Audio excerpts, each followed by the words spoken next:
dictionary definition of music is the art of arranging sounds in time through the elements of melody, harmony, rhythm, and timbre. Low Pass Filter is a show about the nature of this thing we call music, how it functions in people's lives, how it's contextualized by society, and why we find certain music meaningful.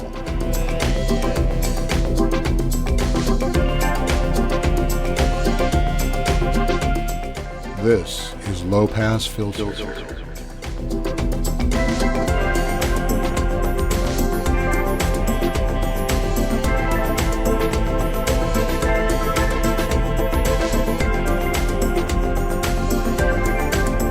Welcome back to Low Pass Filter. Mateo, Noche here, Bandon, Wayne there. We're back with another exciting episode of Low Pass Filter. And a couple things before we get started. You can follow along. Sometimes I neglect to remind people that you can follow along our Spotify list if you want to hear what we're talking about. Yeah. The reason we don't play them, probably should reiterate, is that we don't want to get sued. Yeah. We don't have... Or a strike on our YouTube channel. Or that's right. Yeah. We get taken down if we put Beyonce on. Yeah. So I suppose you can do short little edits that fly under the radar, but Matt has enough on his plate. So. Yeah, that'd be fairly labor intensive. So we're doing the lazy man's way. But it's okay. We put the list there, and people can refer to it. It's basically just an audio reference for the discussion. That's right. If you hear a name of a band or a song you never heard before, you can just go on to Spotify and go, that's what they're yammering about. Indeed. So, as our custom, each week we go back and forth. Each of us picks a topic, alternating months, and this month, it's your topic. It was my choice this month, and I kind of got off into the weeds a little bit, trying to kind of conceptualize how we find identification of who we are with the music we identify with. But we kind of felt that was a little bit esoteric, so we kind of honed it into fashion and music, or how music inspires fashion, or fashion inspires music, and then from there maybe how we're drawn to that side of it. Yeah, no, I think that the initial concept works, because if you think about it, music and musicians and artists have inspired what we wear down through the ages. Exactly. And maybe consciously, maybe subconsciously, but a lot of the times they got us started on whatever it is that we're wearing, and now people don't even know why they're wearing it anymore, but it can often be traced back to an individual or a genre of music or a group of fans.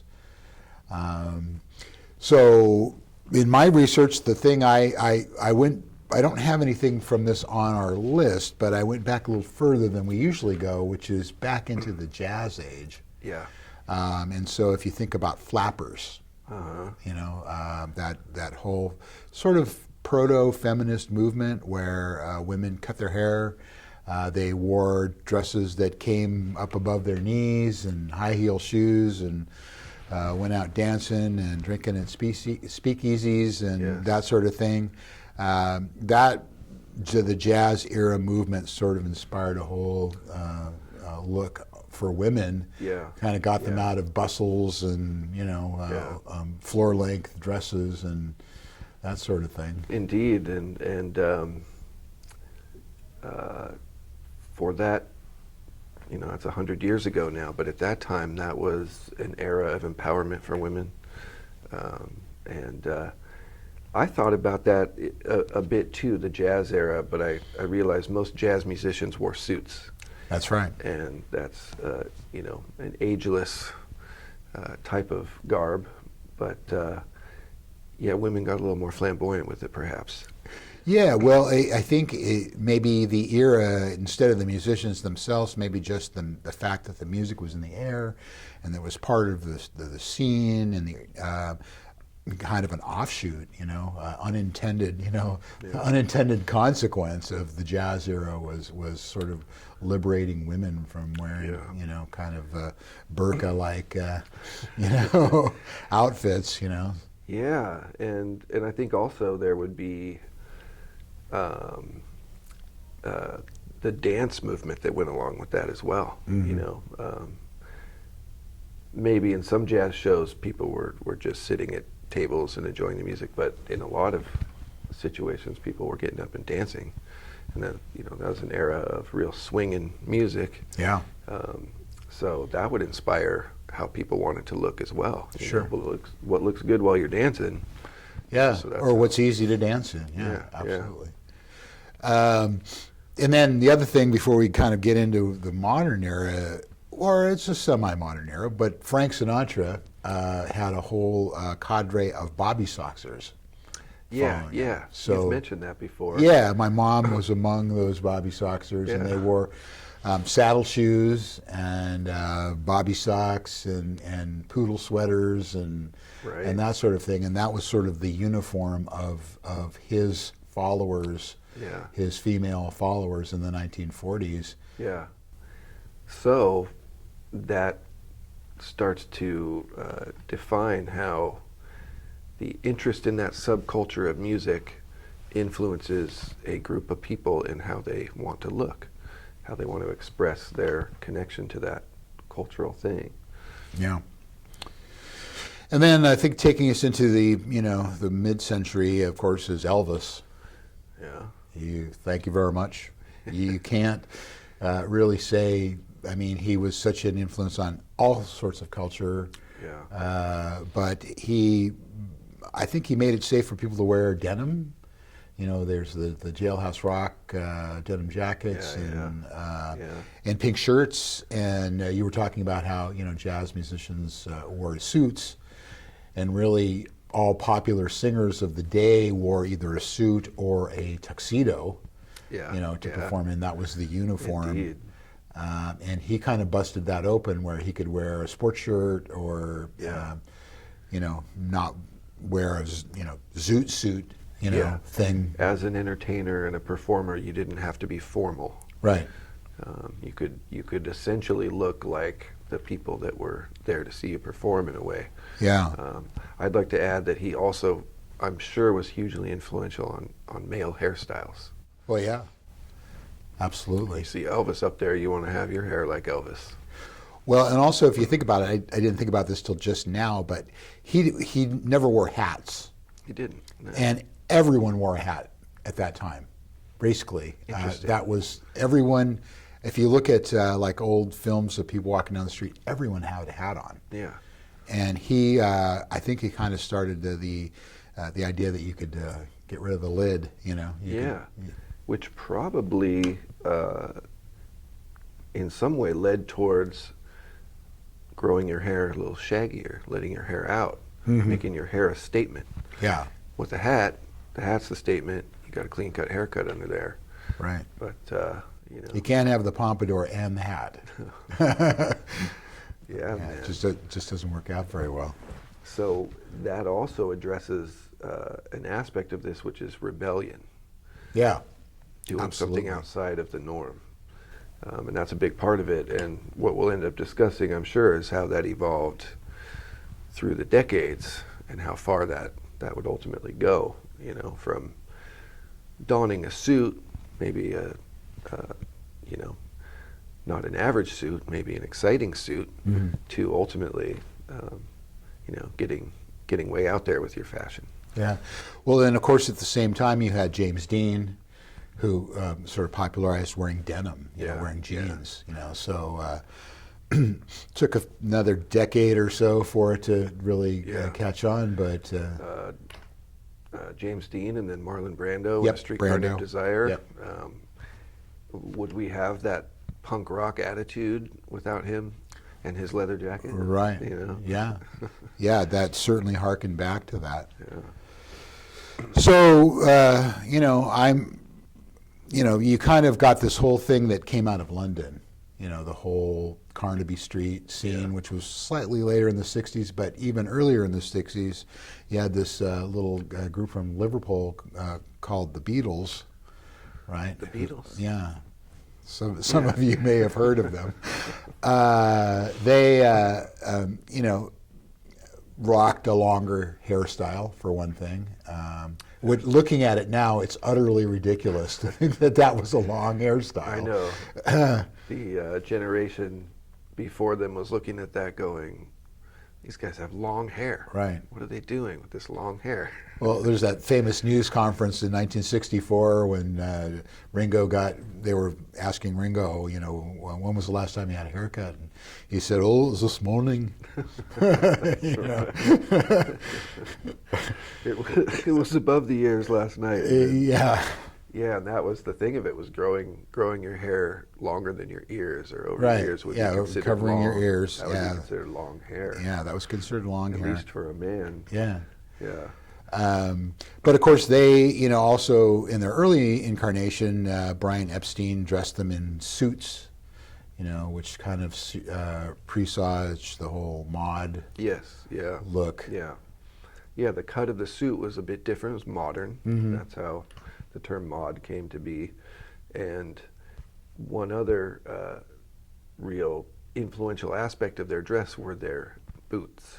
Right. Which became known as Beatle boots, which were really a zip-up, high-top dress shoe that people started to refer to as Beatle boots.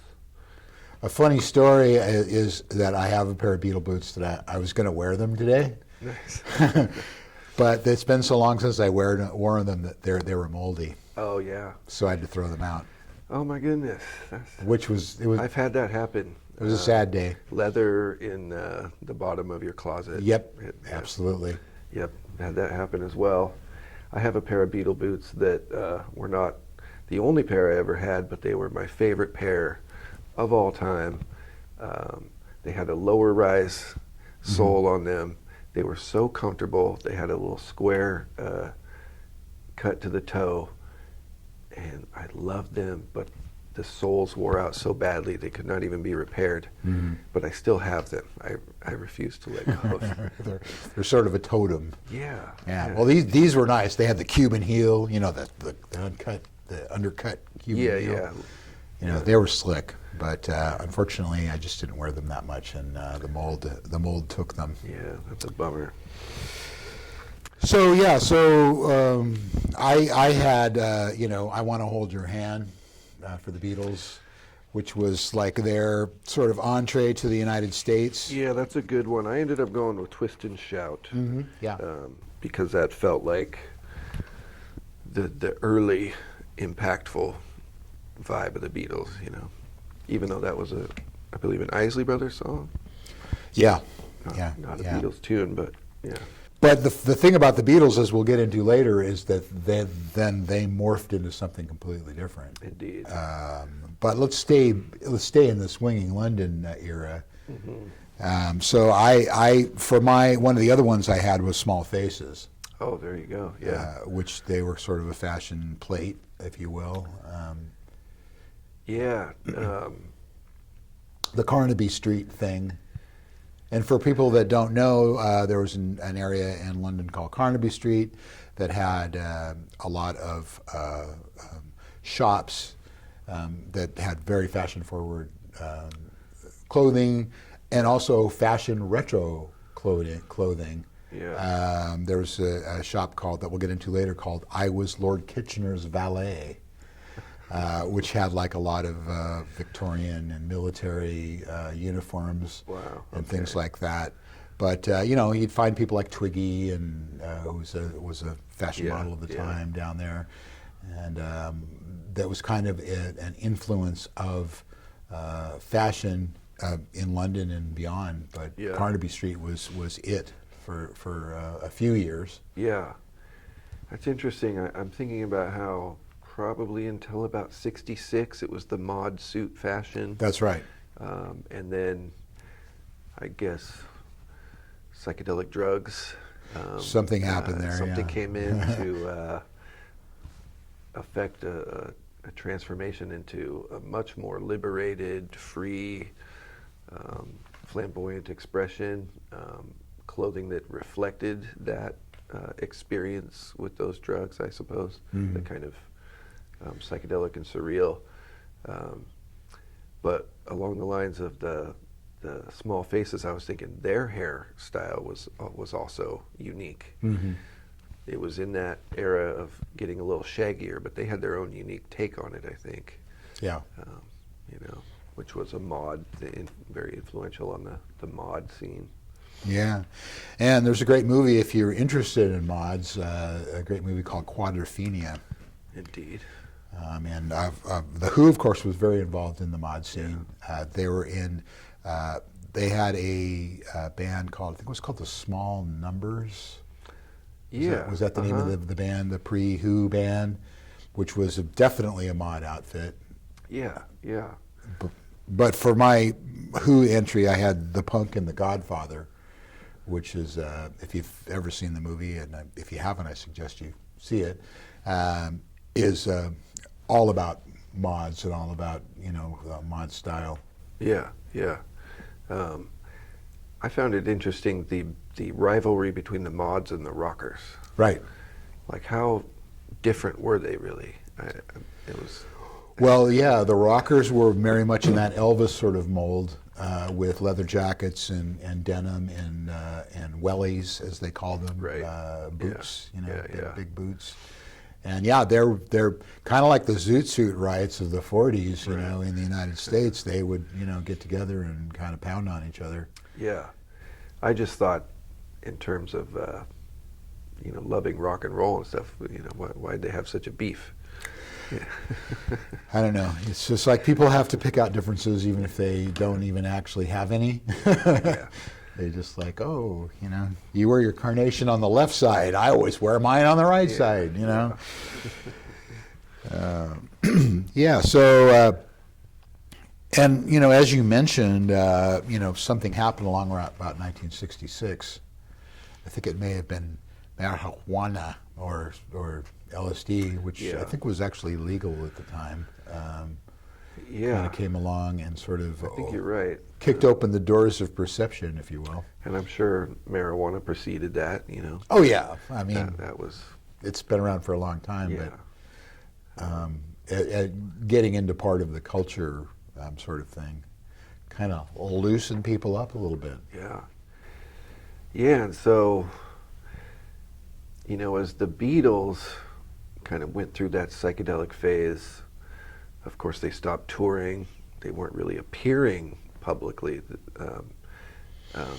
but they just went more for growing their beards, wearing casual clothes, just kind of what maybe the average person, maybe a little hippie vibe, but then you get people like Jimi Hendrix, right, Janis Joplin, expressing the sort of full regalia of the last chapter of the 60s. Yeah, definitely. Hendrix and Janis Joplin, of course, and I mentioned I was Lord Kitchener's valet, and he, of course, was living in London in the mid-'60s, early, up until 66, I think, or 67. And he brought that military band outfit sort of thing to his outfit in that era. Interesting. Which influenced a lot of people. I think even including the Beatles with Sgt. Pepper. Sgt. Pepper. They were wearing that sort of marching band garb. So then it all became about repurposing, things, and instead of maybe creating a new style, they were discovering old styles or bringing it back and making it hip. Yeah, and then for some of the men, it would become acceptable to wear some garments that were made for women, right? Incorporate that into their look. Mm-hmm.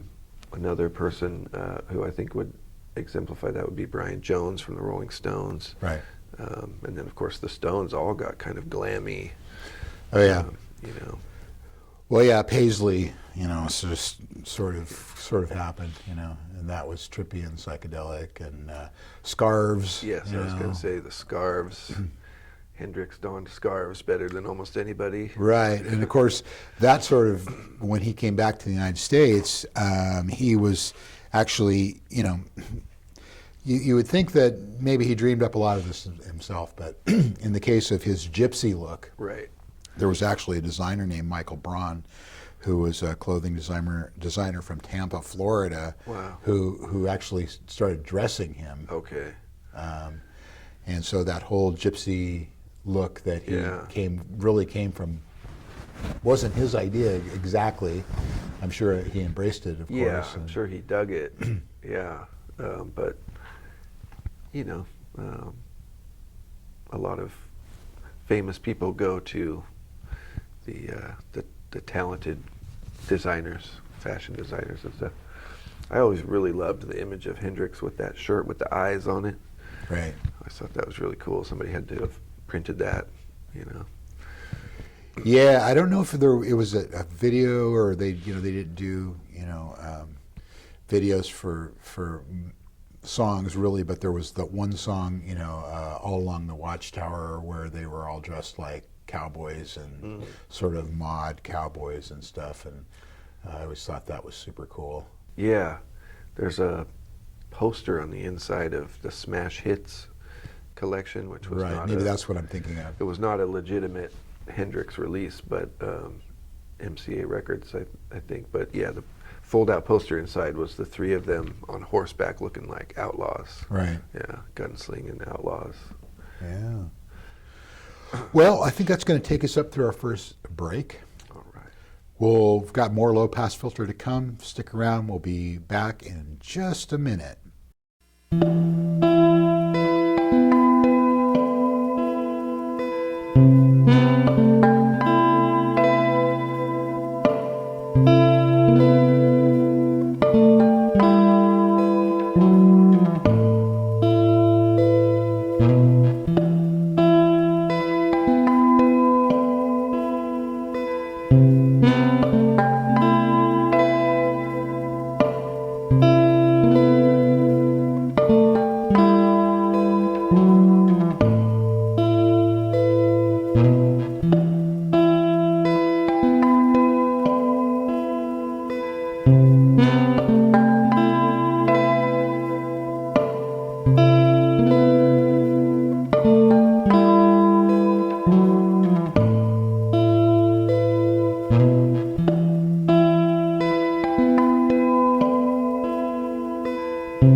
And we're back with more low pass filter. We're talking fashion and music. And, I think we've made it up through the 60s, I think. I'm trying to think of who else we had in the 60s that kind of exemplified. Yeah, I'm not sure what you might have on your list. Something I felt was kind of transitional from that era, and someone who I think, when you are looking at it in terms of the influence on culture, on a group of people who maybe follow that band or that artist, the Grateful Dead. Yes. Yeah, absolutely. The followers obviously were called Deadheads. Tie-dye T-shirts were very much a signifier that you were into that. Yeah. Still with the long hair, but less kempt, less coiffed. Mm-hmm. More about just kind of letting it out, letting it be, letting your soul be more of your guide than what you look like on the outside. But yet there still was kind of a fashion influence there. I think we probably didn't mention, the floral prints, craft accessories like crochet and fringe, and of course bell-bottom. Yeah. Bell-bottom jeans. Yeah. What started the bell-bottom craze? I don't know. Probably, again, repurposing vintage clothes again. Yeah. So you probably had a bunch of stuff left over, like Navy stuff that you could go into a surplus store and find Navy bell-bottoms, The pants would be flared. Yep. And so then it was an evolution of how flared can we make these pants. Right. Yeah, absolutely. That's cool to have them be tight and then just. Yeah. Embroidery, all that kind of stuff. Yeah, that crafty sort of thing sort of came along. Yeah. Absolutely. If you were really serious about it, you'd get into embroidering or have someone embroider for you. Right. Yeah. Yeah. Little flowers and maybe put some patches on them. So everybody ditched their miniskirts and vinyl dresses and went to floral tops and that whole thing. Yeah, flared sleeves, flowy, puffy shirts. Puffy shirts, kind of a looser thing. It wasn't so much about being buttoned down and clean cut. It was right. It was actually the extreme opposite of that. Right. So sort of rejecting the mods, really, in a lot of ways. And that was taking place during the Vietnam War, and there was a whole generation of young people rebelling against that. Absolutely. And so the music, the fashion was a big signifier that you did not go along with that old regime of whatever you felt it was, imperialism or the freak culture. Yeah, the freak culture. There you go. Yeah, fly in the freak flag. Yeah, absolutely. Well, things were bound to get even freakier in the 1970s. A lot of Hendrix died, of course. Janis died. Jim Morrison died. A lot of the people that associated with the psychedelic era, Mark Bolan, a little later, of course, but he was an influencer. Brian Jones from the Brian Stones. Jones. Yeah, all of those people, man. That was. So in the 1970s, there's this guy named David Bowie came along and really sort of, not just him, there were other bands and artists, but really took the scene into androgyny, into science fiction sort of jumpsuit-y themes. Yeah. The whole space oddity thing kind of came along. And so I think we both had Bowie. I had Ziggy Stardust. I put Starman from the same record. It reflected that character. Yeah. And that's something I think that was new. Perhaps it had been done before, but I think with Bowie and the Spiders from Mars, after his initial sort of psychedelic folk stuff that he was working on, kind of spacey folk, he because he had kind of a mod look going before all that happened. Sure. He was very of a button down kind of guy. Yeah, and so what I was gonna say is I think he's kind of one of the first musical artists to create an alter ego. Yep. To not be himself on stage, that he's this character that the music is sort of a story about, in a way. And so the look of that character has to be very specific. And he, developed this sort of precursor to an age of glam in popular music, and so going from flowy, hippie, psychedelic look to a very stylized, very intentional caricature, almost, larger than life looking character on stage, which involved painting the face, dyeing the hair, and looking like nobody else on the planet. Yeah, he succeeded wildly. And he didn't stop with that, of course, as the years went on. Of course, there's the Thin White Duke. And he kind of morphed into different things as he went along. Yeah. The music evolved, the look evolved, the fashion. But there was always a core element, which is, I think, exploration. And so through that, there's someone who's giving multiple eras of influence upon fans and the pop culture. Absolutely. Yeah, and then of course, offshoots of that, you mentioned glam. Of course, we had New York Dolls. Yeah. Mark Bands Bolan, like Sweet. The Sweet. Yeah. Yeah. I love those guys. Yeah, me too. That goes back to haircuts. Yeah. They had the glam fashion, but somehow they figured out a haircut for long hair, but being something different from just your long hair hippie, or I don't know.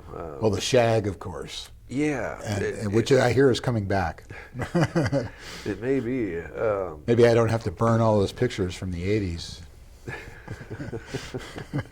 Put them back out on the mantle. The band Slade also kind of Right. was there with that, and yeah, cropping the bangs in an odd way, but keeping the hair long, but then kind of layered, and it was a Business in the front, party in the rear, as they used to say. It was probably a precursor to the mullet in a way. Yeah. Yeah. Yeah. Absolutely. Oh man. And yeah, so I have the New York Dolls personality crisis down as a. Yeah, I did not end up putting the Dolls on my list. Mm-hmm. I do think that they were part of that. Dolls are in an interesting place musically because they're kind of a precursor to punk music, but they're definitely of this era of glam. And like I talked about wearing women's clothes, that was the whole thing about the New York Dolls. Mm-hmm. Yeah. Clothes cut for women. Absolutely. High heels that, were ridiculous. Right, which sort of presaged the 80s hairband situation. Yeah, for sure. I mean, that Sunset Strip of the 80s, the hair bands, owe a lot to the New York Dolls. A band I put on my list that I almost didn't want to was Kiss, because I don't know how much they were able to influence fashion. You couldn't dress like Kiss, at least the Kiss on stage, right? Unless you were trying to be an impersonator.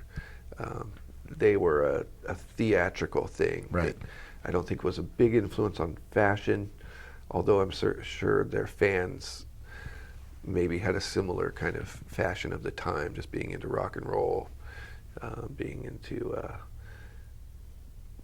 pre-heavy metal, kind of hard rock, heavy rock stuff.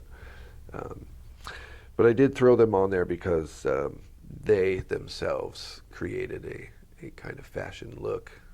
But again, it was very theatrical and well, yeah, and it plays into that whole sci-fi, science fiction sort of thing that was happening. I mean, even not with just the white bands, but also like the Commodores, and if you looked at a lot of the African American bands, were also sort of adopting those kind of looks. Indeed, and I honestly didn't mean to ignore any of that, but I guess in a way I felt like it was kind of a world of its own. African American fashion that really, in the 70s, kind of, became really accentuated, really, kind of out there. Mm-hmm. But stuff that they could wear, white folks could not wear. Yeah. But or they could, but they look awfully silly. It would look silly, perhaps. Yeah. But I wasn't as confident in where the fashion and the music were yeah. Again, I don't know if that's something that actually influenced streetwear that much. Yeah. What just ordinary people, be they black, white, or brown, or whatever, probably weren't going to wear that walking down the street. But maybe later, as we get to the disco era, that was possible. Perhaps, but yeah. But yeah, they were that same sort of. They were in that same sci-fi kind of mold. But those groups from like the Temptations, Glass Knight and the Pips, stuff like that, which was at that time button down. To then, if you look at any of those 70s funk soul records, fashion galore. I mean, Yeah, absolutely. and they look badass, and I only wished I could wear stuff like that. Well, next stop in our journey in the 70s, of course, was the Ramones. Yeah. Who I 70s. think their fashion look rings down to this day. It does, and I did not put them on my list. Yeah. So I have them on my list. Blitzkrieg Bop, Yeah. the sort of representative Ramones song. You could have pointed towards any of them, but Yeah. the look, of course, was leather jackets, whatever T-shirt you happen to have, clean or not, that day, jeans, torn or otherwise, Converse. Yeah. I'm wearing a pair right now. Definitely A simple yet effective, fashionable choice. Goes back to that Marlon Brando leather jacket, the biker jacket.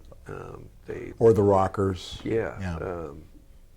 They just looked so cool in those leather jackets. And so anybody who was digging that vibe and that scene probably wanted to wear a jacket like that.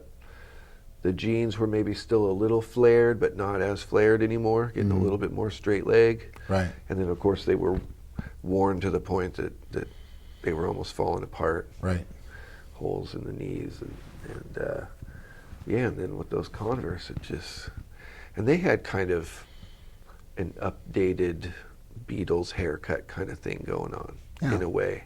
A little bit longer, but it wasn't a long hippie or heavy metal haircut, but it was still longer hair. Yeah. Yeah, and of course, kind of right in there, and just a year or two later, you had the Sex Pistols that came along, and I think really their look. Of course, their entire band was assembled in a clothing shop, essentially. Yeah. Malcolm McLaren and Vivian Westwood, who owned a shop in London, sort of orchestrated a stylistic revolution with things like, they also had the leather jackets. This is where you started to see people dye their hair shocking pink or green, piercings, drain pipe jeans. So that sort of eliminated the bell bottom look, or started pushing that off the scene. And that is another style that's still, you'll see today, absolutely. Yeah, that really sort of created a template for looking punk, like really fashionably punk. The Ramones were already giving a punk look and a punk attitude, but I think in people's minds when they think of punk, that kind of look of the Sex Pistols, especially Sid Vicious, comes to mind. I wanted to look that cool. I never quite got there, but yeah. And it wasn't uniform. Everybody could express themselves uniquely, but it fell within a range of, Well, yeah, I think the idea was to look different than the mainstream. Yeah, anything that looked different than what everyone else was wearing. Of course, when enough people want to do that, they end up kind of creating their own mainstream in a way. But the Sex Pistols visually were massively influential. Yeah. And then going into the break here, we got a minute or two before the break. We're not done with the 70s yet, because this thing it was a very pivotal era for a lot of things. But then we had the disco era. Yeah. Which also hugely influenced fashion, everyday fashion that people were wearing. Right. And I had, of course, the Bee Gees' "Staying Alive," so that movie with John Travolta. And I admittedly didn't really latch on to that. I didn't consider the disco look, but it was huge. Right, the three-piece white suit. Yeah. Snazzy shoes. Made it acceptable to wear a very big collar to work, probably. Yeah. And of course, that all came out of the gay culture. The gay culture that was happening, the disco era, of course, came directly out of gay culture. But Travolta and his primping on screen and all that sort of thing made it sort of legit for heterosexual males to also, kind of, doll themselves up, if you will. Yeah, something that became termed metrosexual at some point, I think. You're still masculine, but you want to look very coiffed. Right. And, there was a huge reaction against the disco era and culture. Some of you who were around at the time remember the phrase "disco sucks." Yeah, the Sex Pistol punks certainly didn't like it. Yeah, and I think in modern culture, it's sort of been legitimate. I mean, it's really come back into its own, and people realized, hey, these people were actually making pretty good music. Yeah. It wasn't just junk, But at the time, there was a bright line drawn between that jeans T-shirt wearing crowd and the dude in the Armani suit. So, well, that's going to take us into our second break, and we're going to be back with more Low Pass Filter. So stick around.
Boy, that only seemed like a few seconds, but it really, zipped by. And this show is actually zipped by really quickly. It tends to, yeah. So you were talking about disco. Yeah. And, got kind of spilled over into the 80s, the early 80s. It really did. Sometimes we don't think of it that way. We tend to think that one decade just ends and the next one starts, but really what takes place in the next decade has to come from what was coming from before it. It is interesting as a sort of human phenomenon that we kind of evolve with a sense of that 10-year marker. And then we develop amnesia about what went before. Yeah. And so where would you say it went from there into the 80s? Well, I think early on you probably had the skinny tie look, the new wave bands that started to appear. Yeah. We mentioned the Motley Crue and the hair band sort of thing started happening, sort of mid 80s time period. Yeah. Motley Crue in that era of the Sunset Strip was Spandex. 81. About 1981. Right. And that's when they released their first record, and that really kind of kicked off that era. I think the new wave thing is kind of related to disco for some of it. Yeah. But blending with a bit of the punk edge, which is kind of interesting because those two things were supposed to be diametrically opposed things. But I think that's kind of the sound in what was called new wave, and some people would argue that new wave wasn't a real thing. Others would say it very much was. Yeah. I was in a new wave band, so It was very real for me. You wore that tie. I did. In fact, I wore this tie in that band. And it was its own kind of cutting edge. I mean, I don't think everything called new wave was exactly this, but you have kind of a punk dynamic with maybe more of a disco beat to it, or a more danceable beat. It wasn't, that rigid in terms of a style. And I actually think that whole era was full of a lot of style and a lot of diversity in the music. Because you had kind of that New York art realm, where Blondie, out of that, CBGBs, yeah, but Blondie and maybe the Talking Heads would have really kind of been bringing in that new wave feel. But then you ended up with the Cars, and the Knack, and stuff like that, and so it wasn't one homogenous fashion, but it was fashion of the new wave, the new era. Duran Duran, haircuts were important. Something I associate with that was the love of Patrick Nagel art, which is, I don't know what you call that. It's almost kind of a post-Warhol-esque kind of thing, commercial yet artistically expressive, and that just feels really new wave to me. And that was when my real sort of individual consciousness started to come alive. 9-10 years old in the 80s. So I loved all that stuff. And then also MTV comes into the picture too, which was a huge influencer of fashion. And hopefully we will not run out of time before we talk about things like hip hop culture and rap that also hugely influenced fashion. Yeah, for sure. But before we get there, I think we need to mention The Cure. Yeah, because we both had them on our list. I had The Cure and Bauhaus. Yep. I also had Bauhaus. Because that the was goth era. Yeah, the goth era. I mean, that ties into kind of where I was coming from with this concept, which is, I wasn't drawn in to being into punk and goth just because of the fashion. But the fashion reflected something that did draw me in, which was my way of feeling unique, and somehow just you feel it reflects something you feel inside. It's your identity. Yeah, and it became, not that I was a hardcore goth person, but yeah, I wanted in some way to look like those artists. That requires a lot of all black. Right, dyed black hair, dark lipstick, eyeliner, nail polish, and then the use of things like Victorian and Elizabethan fashions, kind of steampunky kind of thing going on. And The Cure wasn't as dark as like Bauhaus or some of those other artists. Sisters of Mercy, yeah, but they still fit within that, and of course hair, big, teased up, dyed black hair, eyeliner, men wearing makeup and trying to look more feminine, I suppose. Yeah. And of course, happening in the background and continuing on, of course, was the hip hop culture. You had bands like Public Enemy and NWA coming along, but before that, Run DMC, which I had My Adidas, which was a total, made the Adidas a fashion icon. Before there was Nike, there was Adidas. Yeah, that's a whole interesting thing, because Adidas had a completely different origin story as a brand of shoe, as a company, a shoemaker company. But yeah, Run DMC, they brought back the denim. Yeah. And we don't always associate hip hop culture with a kind of a rock and roll look, but that's what they thought was cool to do, was to look a little more rock and roll, all black denim, but their Adidas shoes, which were kind of a b-boy, hip hop kind of a look. Yep. Of course, they didn't put laces in them. Of course not. But that led to things like athletic wear,